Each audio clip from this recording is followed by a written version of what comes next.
J'utilise Google Maps pour préparer mes itinéraires lorsque je pars en road trip, lorsque je planifie mes road trips. Le problème avec Google Maps, c'est que des fois, il ne nous fait pas passer par la route qu'on veut prendre ou il nous fait passer par une route qu'on ne veut pas prendre. Alors, comment on fait pour forcer Google à passer par un endroit ou un autre? Alors, je vais te partager mon écran pour te montrer simplement comment je fais. Alors, j'ai déjà entré ici dans Google Maps l'étape Laval et l'étape Lévis.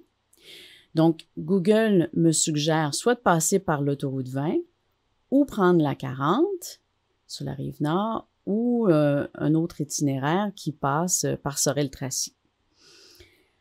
Moi, ce que je préférerais, c'est passer par la 40 pour pouvoir éviter de prendre le tunnel Louis-Hippolyte-Lafontaine. Jusque-là, il n'y a pas de problème. Le problème se pose lorsque j'ajoute ma troisième étape, une troisième étape, Rimouski. Google ne prend plus pas en considération mon choix initial de passer par la 40 et me suggère uniquement la 20, passer par Lévis pour me rendre jusqu'à Rimouski. Alors, comment je fais pour forcer Google à passer par Trois-Rivières? Donc, ce que je fais, c'est que j'ajoute une étape, Trois-Rivières, je la glisse entre Laval et Lévis, et voilà, j'ai forcé Google à passer par la 40 au lieu de passer par l'autoroute 20.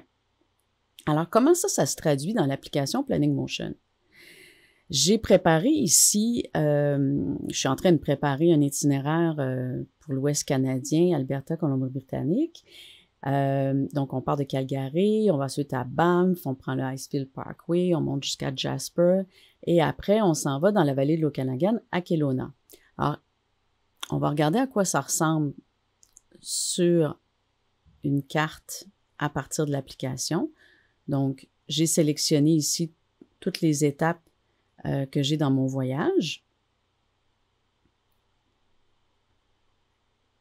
Et la carte se crée directement dans Google avec toutes les étapes de mon trajet.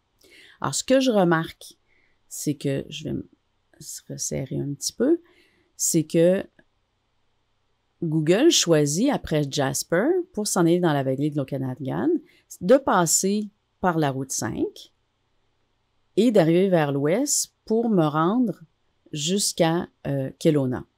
Alors que moi, ce que j'aimerais, c'est de passer par la route ici, la route 1, pour passer à travers le parc national des Glaciers.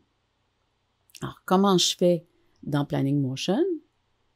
Je vais tout simplement retourner dans mes étapes, ajouter une étape sans nuitée. Donc, ici, je vais l'utiliser en point de passage.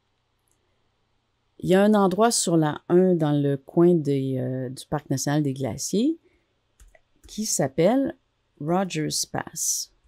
C'est sûr qu'il faut avoir fait un petit peu de recherche pour le savoir, mais c'est ce qu'on fait quand on bâtit des itinéraires. Donc, je sélectionne bien, il faut que j'écrive l'adresse pour que ça puisse s'afficher sur la carte, sinon ça ne s'affichera pas sur la carte. Et pour la chronologie du déplacement, il faut que je le mette la bonne journée. Donc, si je me souviens bien, c'est le 9 juin. Je vais aller voir sur le calendrier.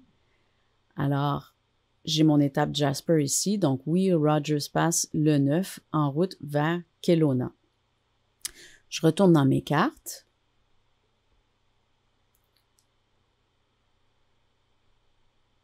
Je crée la carte Google à l'intérieur de Planning Motion. Je clique ici pour visualiser la carte. Alors, ça me donne exactement ce que je souhaitais. Juste en ajoutant cette étape-là pour faire un point de passage, je force Google, après Jasper, non pas à prendre la 5 comme il me suggérait initialement, mais à redescendre le long du Icefield Parkway et prendre la route 1 pour arriver à Kelowna, dans la vallée de l'Okanagan. C'est tout simple comme ça.